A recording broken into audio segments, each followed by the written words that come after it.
agility global data centers, as well as the infrastructure for our organization.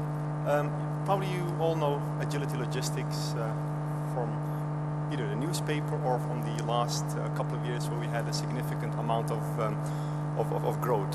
An important element is that compared to the other presentations, I'm actually looking after from a customer perspective. So we're actually customers that are utilizing technologies and services that actually come to this. So today I'm going to talk about two things. One is basically the Agility Data Center and what we have done with it, which I think is very important to leverage on what we see as Agility the future.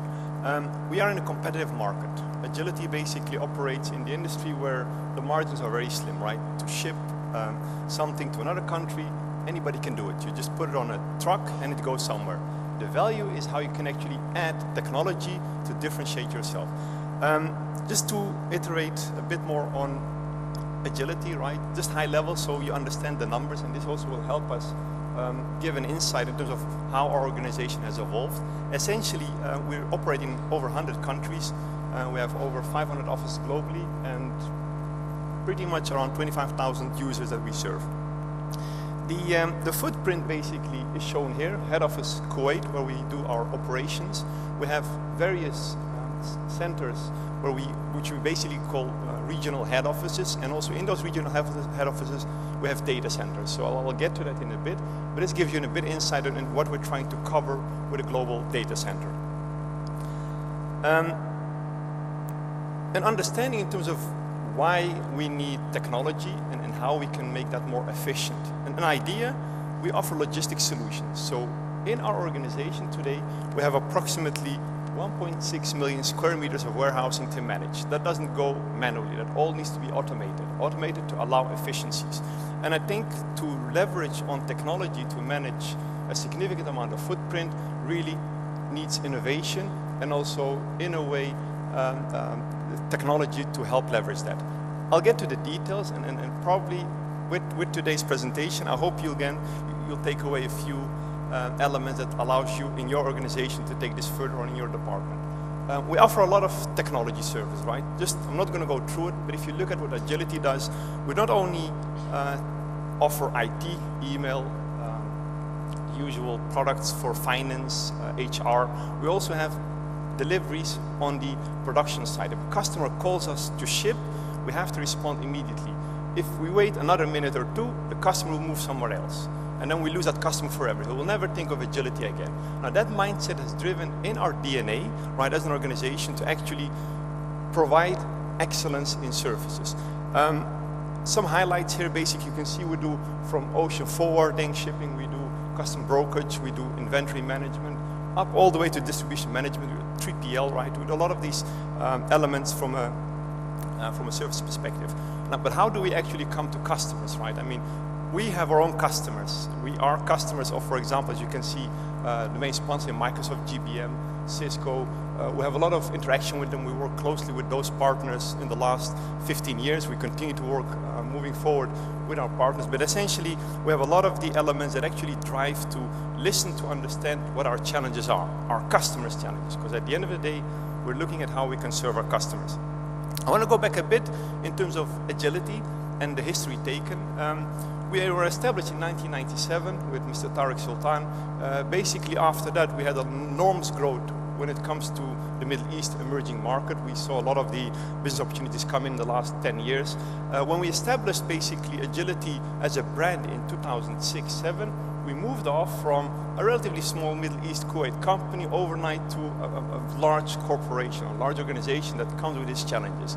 We also inherited, surprisingly, over 60 different data centers. So you operate a few data centers, suddenly next day you have a whole lot of issues that you come with it with different technology. You had Unix systems, we had AS400s, we even had the old Novell systems, if some of you remember old Novell networking. So we had all of that. And how to basically go away with that? We had two options. We either outsource or we build. That's technically what you have from a data center perspective. We ended up deciding to build our own. Why? If you look at the parameters, the global network, right? You need to have your own sustainable network. You need to look at the electricity power cooling space or elements that come with it. We look at specialized IT skills. We're looking at security privacy laws, and also last but not least, regulatory environment and law. So if you combine all of this and you want to outsource, you basically look at covering all of this. So to do that, you need a level of engagement that supersedes the level of cost you need, right? To outsource everything, there's a cost element, but at the end of the day, if you look at the combined effort, whether it's agility and also taking the synergies with the companies we've taken over, we managed to basically get to our own data center. I want to move on to a bit of an understanding, and probably you're aware of this, I just want to cover it for your benefit. When building a data center, you actually have a tiering level, right? So you have the simple tier level, which I call a star 1 data center, which basically is very basic, up to a tier 4, which actually is resistant for earthquakes, is resistant for nuclear attacks, for all the extremes in the world. Technically, it's a fault-tolerant, fully redundant data center. Now, that basically is a 5-star data center. However, to get there, you need enormous costs, you need enormous investments, and you also need facilities that don't exist in most of the parts of the world. Not only in the Middle East, but requirement of that, for example, is to have 2 dual-path networks from electricity perspective. So most of you probably have electricity at home in terms of 1 path. Very few have dual path, which basically means you have a different electricity grid to come in. That basically is also in the developed countries very hard to get. Only a few countries have that. So we're actually always looking at either a tier 2 or a tier 3. That's the level of data center where a tier 3 typically talks about some sort of redundancy to maintain your support. This, some of you may be familiar with this. I just want to point this out from a discussion perspective. Now, if we take this further, basically, you have a level of classification, right, from the Uptime Institute. So we're looking at basically defining a data center that is resilient in a way, but also manageable from a cost perspective, right? Now, these are very detailed in terms of the uptime. What is important is the last one talks about how much time a data center needs to be up and running, right? So average over a year, you're looking at less than 2 hours uptime. Taking all of this into consideration, Agility, basically as an organization, took it up to task to make sure we come into a close tier 3 level data center. So what does it actually take to build one, right? I think we just spoke about Agility as a business. We just spoke about the technologies involved and the classification. Now, what does it take? It's actually quite simple. You have 3 things. One is location, right? You need to have space available. 2, connectivity. You need to have the right networking place. And 3, power. If you have these 3 parameters in place, you're good to go. Now, luckily, as Agility, we do have basically space. We have in various areas in the world, including but not limited to Kuwait, land, so we can easily, relatively build with the right approach. Connectivity. In Kuwait, basically, we have a number of landing zones. In the last 5 years, it has actually increased exponentially. So we can go through Saudi Arabia, we can go through the Bahrain, basically Dubai, and all the other ones. So connectivity-wise, it has improved significantly. So that element is also covered. The last one is a bit of an always everlasting challenge. That's power. But also from a substation perspective, that is available, and also that basically helped us move forward. So if you get this, you actually have the ingredients, which are not there yet. And I'm going to show you a bit more detail, but I'm not going to go through it, but gives you an insight on what else involves into building a data center. You end up basically, in terms of power, you're looking at generators, UPS, you're looking at fire prevention systems, we're looking at flooring, space, staffing, and last but not least, system control access and air conditioning. Again, these are all the elements that actually help you establish a data center. So we know what our business requirement is, support the business, operate globally. We know that we need a certain classification, right? The tier 3 model, which is not the highest because that's practically impossible and very costly. And last but not least, we take all the ingredients and then come up with a model. So what did we come up with? We essentially build up a data center that basically, and this exists today in our premise in Sulaibiya. As you can see, a few snapshots. We have expansion 100 racks, basically. We're looking at UPS systems that sustain 30 minutes load. So if we fall off electricity, we have 30 minutes to kick in the generators. The generators are diesel powered, so they will last for another, until diesel basically expires, but that's, in that case, it's replenished if we don't have the electricity. We're looking at connectivity, and we have a lot of the systems running today in our data center. A bit of an insight, as you can see as well, the flooring model is raised, and we have the cabling on the top. Standard international approach for data centers. Next to that, we also have essentially our operation center.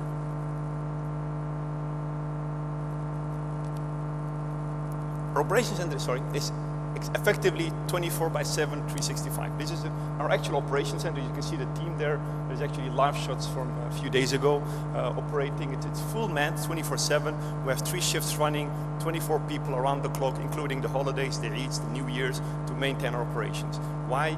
Because our business runs throughout the year. If Singapore or Asia Pacific is awake, we're sleeping. If the Americas is coming up, the Asia Pacific goes to bed. So whenever there is an issue somewhere else, we have to act and support our data centers. To give an idea, we're managing over 1,200 network devices, and we're looking also at essentially 1,000 servers spread across the globe, running all over the place. This basically drives us from a business perspective. Now we've seen the requirement, we've seen the technology, we've looked at what it actually comes out, and we have a data center. Now what? I think that's a bit of the storyline. We're then actually, just as a support model basically, this is our staffing model where we have quite technology within agility to support it. It's not only having a data center, but also the supporting audience and also the supporting model behind it. We have, as I mentioned earlier, a lot of partners that are also in this audience for this seminar, but essentially it gives a bit of an impression in how to run our operations. Now we spoke about essentially 3 things: the technology, the data center, and now basically what we're trying to resolve. A lot of business demands on IT. And as an organization, you may appreciate that everlasting growth and demand of the business, right? How do we leverage that?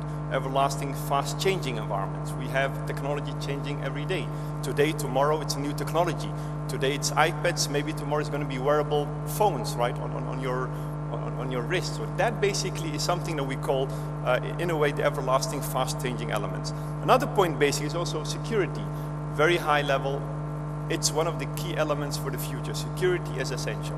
And I think in our data centers, we have incorporated the latest security standards, BSI, ISO standards that comply to it. And last but not least, connectivity. All of these ingredients basically push as a demand on IT to deliver. And if you're running an IT department, as part of my colleague peering, you may appreciate a lot of these challenges. And if you disagree with any one of them, I'm happy to discuss, but essentially, I'm trying to capture the essence. We're also looking at the other side in how we address this, right? How do we take those issues at hand? You may want to just look at that as well, but essentially, 2 more points that I would like to put on. As agility, we're actually evolving our data center. So we physically have an environment.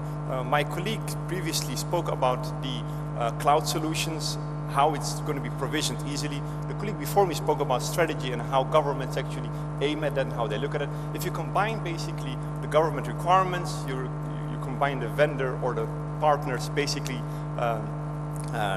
solutions, and you have a customer engaged like agility in terms of bringing it together, you actually look at active solutions. What does it mean?